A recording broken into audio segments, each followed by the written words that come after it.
بسم اللہ الرحمن الرحیم۔ السلام علیکم ورحمۃ اللہ وبرکاتہ۔ دوستو، آج اس ویڈیو میں ہم یہ جانیں گے کہ ایک مسلمان کا اللہ تبارک تعالیٰ کے بارے میں کیا عقیدہ ہونا چاہیے۔ مجھے پورا بھروسہ ہے کہ آپ کو ابھی تک کسی نے اتنے آسانی اور سرل طریقے سے نہیں بتایا ہوگا۔ تو چلیے شروع کرتے ہیں۔ اللہ تعالیٰ کی ذات اور صفات کے عقیدہ ہمارا کیسا ہونا چاہیے؟ اللہ ایک ہے، پاک ہے، بے مثل بے عیب ہے، ہر کمال و خوبی کا جامی ہے، کوئی کسی بات میں نہ اس کا شریک ہے نہ اس کے برابر ہے نہ اس سے بڑھ کر ہے۔ وہ اپنی صفات کمالیہ کے ہمیشہ سے ہے اور ہمیشہ رہے گا۔ ہمیشگی صرف اسی کی ذات و صفات کے لیے ہے، اس کے سوا جو کچھ ہے وہ پہلے نہ تھا، جب اس نے پیدا کیا تب ہوا۔ وہ اپنے آپ ہے، اس کو کسی نے پیدا نہیں کیا، نہ وہ کسی کا باپ ہے نہ کسی کا بیٹا ہے، نہ اس کی کوئی بیوی ہے نہ رشتہ دار ہے۔ وہ ان سب سے بے نیاز ہے، وہ کسی بات میں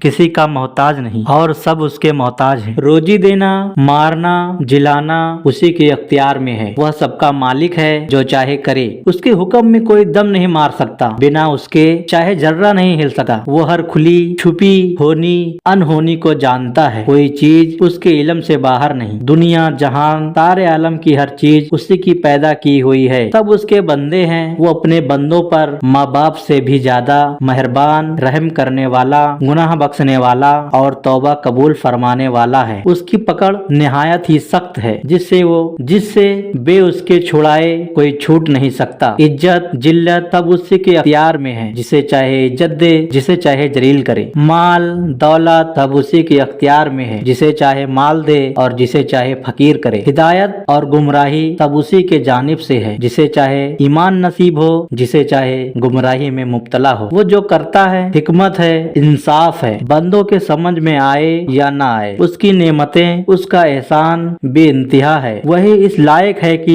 اسی کی عبادت کی جائے، اس کے سوا کوئی دوسرا عبادت کے لائق نہیں۔ اللہ تعالیٰ جسمانیت سے پاک ہے، یعنی نہ وہ جسم ہے نہ وہ چیزیں پائی جاتی ہیں جو جسم سے تعلق رکھتی ہیں، بلکہ یہ اس کے حق میں محال ہے۔ لہٰذا وہ زمین، مکان، طرف، وجاہت، عقل، صورت، وزن، مقدار، انتقال، نفع، نقصان، حرکت وغیرہ سے پاک ہے۔ اللہ تعالیٰ کی ذات و صفات الہی کے علاوہ جتنی چیزیں ہیں سب پہلے نہیں تھی، پھر بعد میں موجود ہوئی۔ اللہ تعالیٰ کی ذات و صفات کے علاوہ جو کسی اور چیز کو ہمیشہ سے مانے وہ کافر ہے۔ اللہ تعالیٰ ہر ممکن پر قادر ہے، کوئی ممکن اس کی قدرت سے باہر نہیں۔ روزی دینے والا وہی ہے، فرشتے وغیرہ وہ سب وسیلہ ہیں۔ اللہ رب العزت نے وعدہ فرما لیا ہے کہ کفر کے سوا جس گناہ کو چاہے گا وہ معاف کر دے گا، اور اس کے وعدے کبھی بدلتے نہیں، اس لیے عذاب اور ثواب ضرور ہوگا۔ اللہ تعالیٰ عالم سے بے پرواہ ہے، اس کو کوئی نفع نقصان نہیں پہنچاتا اور نہ ہی پہنچا سکتا ہے۔ وہ جو کچھ بھی کرتا ہے اس سے اس کا کوئی فائدہ یا نقصان نہیں۔ دنیا کو پیدا کرنے میں نہ کوئی فائدہ ہے نہ کوئی نقصان ہے۔ اپنا فضل، عدل و قدرت و کمال ظاہر کرنے کے لیے مخلوق کو پیدا کیا۔ اللہ تعالیٰ کی ہر کام میں بہت حکمت ہے، ہماری سمجھ میں آئے یا نہ آئے۔ یہ اس کی حکمت ہے کہ